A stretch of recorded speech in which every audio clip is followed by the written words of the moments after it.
The underside of our cape is no longer glowing red and black. It's just a pale color.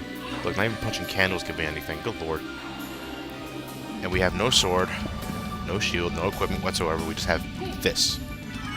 But actually, the fists are actually pretty damn strong if you know how to use it right. And now, I'm not exactly sure whether or not I want to make this a 100% run. And by a 100% run, I mean, you know, I completely cover the map fully. You only need a certain amount of percentage to get the best ending. But I'm still not exactly sure if I want to go the full way.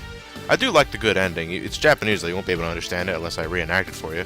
And actually, we just picked up a short sword from the skeleton. That skeleton will always drop the short sword. I never had a time where it didn't drop anything. And here's another thing that's exclusive to the Saturn version. You have 3 hands. As in the PlayStation version, you have 2 hands, but you can put 2 weapons on. In the Saturn version, you have 3 hands.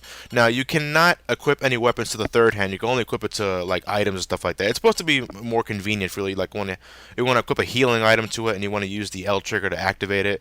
I actually really like this addition to the Saturn version. I only question, though, where that 3rd hand is at. It could be like Chuck Norris. It could be under his chin. But not exactly sure. And that red skeleton always drops the red rust sword, which we'll be using later. And our first save room. Save rooms will completely heal you of your HP and your magic points. It doesn't refill your hearts, though, so meh. In case this wasn't obvious enough, the top left number is my HP, and the red bar that's glowing, which means it's full, is my MP bar, which we use to use magic spells that Alucard has at its disposal. Some we'll be using later. I'm actually going to be using some really soon. And the item we just got was the Cube of Zoe, I think, and it allows hearts and other items to fall out of candles. So Alucard needs an item to do what Belmonts can do naturally, I guess, or either that or every Belmont has the Cube of Zoe in their possession. Now the only thing, a lot of people might have said that this game is pretty damn easy, and you know what, it will be as when we get further down the road. But in these first beginning sessions, you can be caught off guard with how much damage Alucard is given by even the simplest enemies. And alright, here's a quick little tidbit. Alright, now for the short, I got the short sword. I equipped it to my right arm, but you notice that I'm using my fists more because actually the fists are a little more damaging. If you're at point-blank range when using the fist, each punch will count as 2 punches, and you can deal a lot of damage that way, really early in the game. I'm actually going to be using it to kill some bosses until I get some better weapons. I'll be using the sword to deal with enemies that does more damage to, that are kind of tricky to hit with my fists. I'm also going to use it to discover hidden areas. And now we just got the heart max up. And hold on a second, I'll be right back. Alright, we're back. Yeah, I had to... Alright, yeah, you guys know that, since I always do Let's Plays live, I don't do post-commentary Let's Plays, I will get distracted by the outside elements, and, I will pause the game whenever that happens, but I'm going to be editing out anyway, so you barely notice it. Such as the wonders of technology. And that enemy spits out, liquid at you. That liquid will poison you. Poison reduces Alucard's attack rate. Not attack rate, but attack power substantially, and it really sucks, so try not to get hit by it. And we just manipulated those spikes to raise that box so we can get up here and get the cloth cape, which we're going to equip right now, actually. I think this is it, yeah. Oh, okay, good. Okay, we're going to equip that. I don't remember when I picked that up, but we're going to equip it anyway. And we're going to equip the cloth cape. I think that's all we have. Yeah, okay, let's go. Yeah, it's Japanese. I can't read it, but I played the PlayStation version so many times, I pretty much know what every option is. Though, expect me to kind of forget what is what later down the road. I played this section so many times that I pretty much know it by heart out. That would have killed the normal man. Using the fists.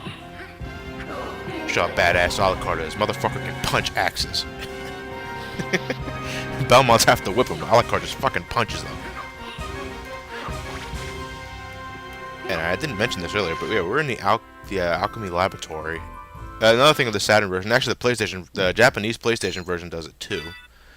It has animated text for when you enter a new area. In the PlayStation English version, the text just appears.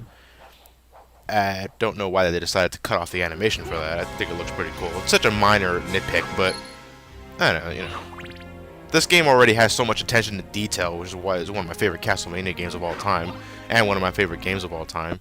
And we just picked up the axe sub-weapon, which will actually be pretty useful for what we're about to do now. And we have our first boss fight of the game. Who could it be? Ah, it's Slogger and Gaibin, but I'm going to take the initiative and use one of my spells. Hellfire, bitches! Meteor style.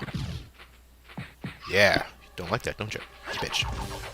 Yeah, if you have the axe, I recommend you use the axe power up here. You know, unless you just want to punch in the death, which I'm gonna do right here. Yeah, you stand. Okay, that means Slogger has already lost. Okay, he's dead. Yeah, when Slogger drops his spear, that means he's almost dead. And I'm gonna punch the shit out of Gaibin right now. Oh, he actually hit me. Yeah, when Gaiba's at his pinch mode, he turns red, but I'm gonna punch him to death anyway, and he's dead. That was easy.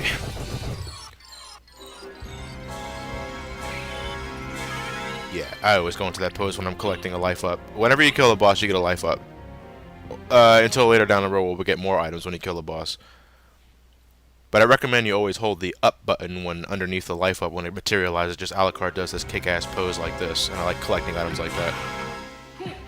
Ow, you actually hit me, a bitch. Ooh, bloody zombie. Look at that. That is an awesome death animation. It's a little more gory in the PlayStation version. I guess that's just because they just have more graphical power. I guess I should be going into the detail. All right. Oh, okay. Especially during this. This is a little lengthy elevator sequence. Yeah. I'm actually really curious about something. Whenever Alucard's near an edge, when he goes back to a stationary position, he always does this pose, and he only does that near an edge. I have no idea why. Like, I never understood the significance of that. And we just picked up the sunglasses. Actually, I'm gonna equip that. It's just a minor boost of defense, but I couldn't care. It lowers the intelligence by 1 point, but yeah, it really won't matter unless you're a magic nut. Yeah, as I was saying earlier, he only does that pose when he's near an edge.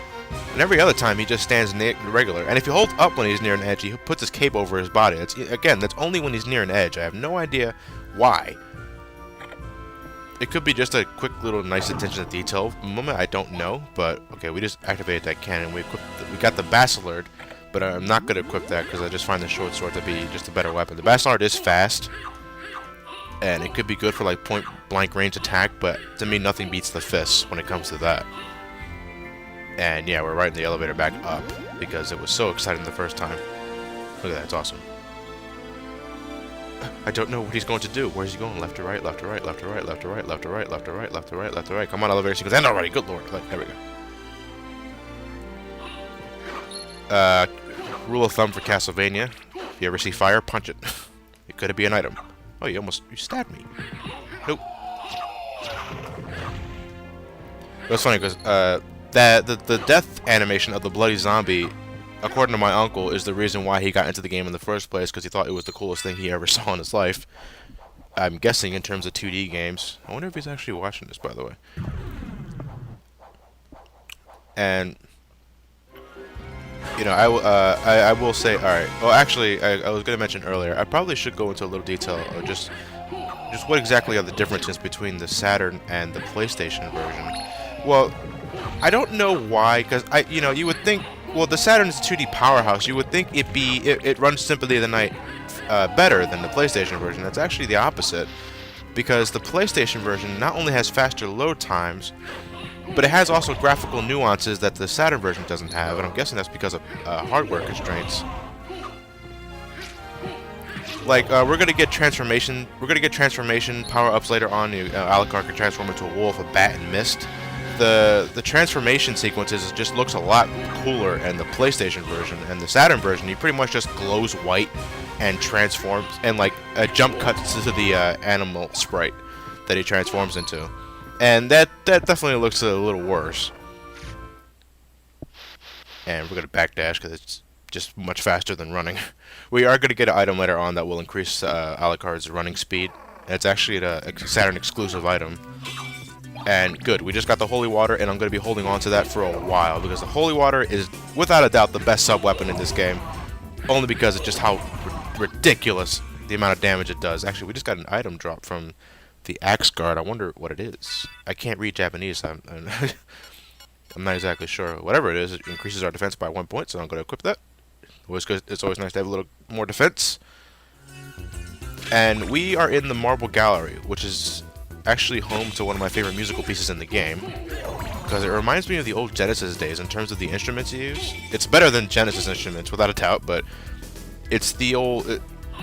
yeah, it's the choice of instrument that reminds me of Genesis games. I have no idea why. More Mortal Kombat than anything else. I'm not exactly sure how to exactly describe what I hear, but...